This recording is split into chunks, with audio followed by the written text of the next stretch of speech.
आत्तापर्यंत सागरी मार्गाने झालेले हल्ले हे देशाच्या सुरक्षेसाठी सगळ्यात मोठं आव्हान ठरलेत. याच्यामधला सगळ्यात महत्त्वाचा हल्ला होता तो 26/11चा. पण फक्त तो एकच हल्ला नव्हता, तर त्याही आधी 1993 साली RDX सागरी मार्गाने आलं होतं आणि त्याच्याही आधी राजीव गांधींची हत्या जी झाली, तर ती देखील सागरी मार्गानेच आलेल्या मंडळींनी केलेली हत्या होती. तर आत्ता या 26/11च्या हल्ल्यानंतर खूप एक अशा प्रकारची गरज निर्माण झाली आहे, की ज्याच्यामध्ये सर्व तपास यंत्रणांचं काम एकत्र होणं आवश्यक आहे आणि त्याच्यासाठी म्हणून भारतीय नौदलाच्या नेतृत्वाखाली आत्ता हे जॉईंट ऑपरेशन सेंटर सुरू झालेलं आहे. जॉईंट ऑपरेशन सेंटरचे जे प्रमुख आहेत त्रिपाठीजी, ते आत्ता आपल्याबरोबर आहेत. ते आपल्याला सांगतील की या संदर्भाची गरज कशासाठी होती. ये है जॉइंट ऑपरेशन सेंटर जो कि आफ्टर 26/11 अटैक्स सेटअप हुआ था। और आपको पहले भी पता है कि इसके पहले भी काफ़ी इंसिडेंट्स हुए थे which showed that there were certain gaps in the coastal security. So, with this center being set up initially in 2009 and moving to its current location in 2014, this is the place जहाँ से हम entire coast की monitoring करते हैं, electronic surveillance करते हैं, हमारे surface and aerial assets भी सर्वेलेंस करके उनकी इन्फॉर्मेशन हमारे पास भेजते हैं। ये सब कोलेट होती है और इस सब को वैलिडेट करने के लिए टाइम टू टाइम हमारी एक्सरसाइजेज होती रहती हैं। अगले 36 घंटों में जो एक्सरसाइज होगी ये एक पैन इंडिया एक्सरसाइज होगी, साइमल्टेनियसली पूरे इंडिया में ये एक्सरसाइज हो रही है। और इसमें हम क्या करेंगे कि कुछ हमारे फ्रेंडली यूनिट्स होंगे और कुछ यूनिट्स होंगे जिनको एज एनिमी और एज रेड फोर्स जिसे हम कहते हैं का रोल प्ले करना पड़ेगा।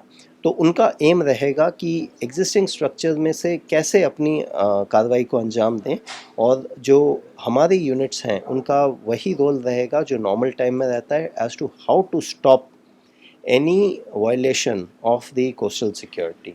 सर, ये सस्पिशियस एक्टिविटी जब भी होती है तो आपका एसओपी क्या होता है, आप कैसे मॉनिटर करते हैं उसको?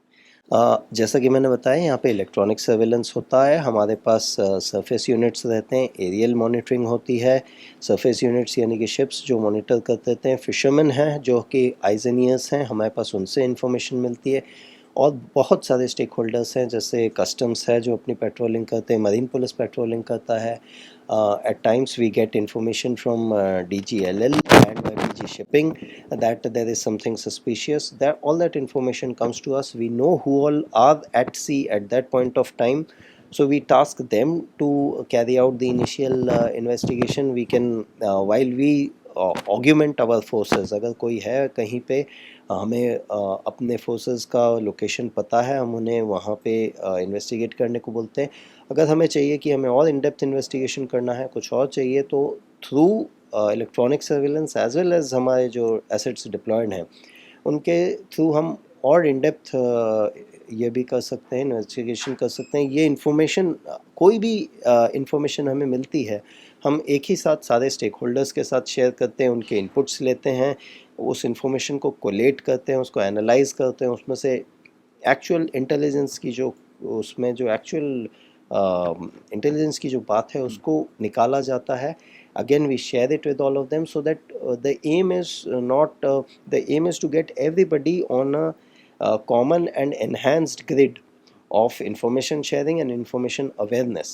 ठीक है, ताकि कुछ भी वायलेशन हो, not only do we but all stakeholders know of it, and everybody can prosecute the wrongdoer in their own terms। जैसे अगर एक बोट है उस पर नारकोटिक्स हो सकते हैं, उस पर इलीगल इमिग्रेंट्स हो सकते हैं, तो नारकोटिक्स के लिए ऑब्वियसली नारकोटिक्स कंट्रोल बोर्ड वाले लोग रहेंगे, DRI रहेगा। इमिग्रेशन के लिए फॉर सो अब सब इन्वेस्टिगेटिंग एजेंसीज एक साथ आ गई है। सब के सब एक साथ आते हैं, और यहाँ पे जितना भी काम होता है वो कंसर्न्ड एजेंसीज़ के साथ चल के ही होता है। जैसा कि मैंने आपको बताया, यहाँ पे अदर एजेंसीज़ मैन भी करती हैं,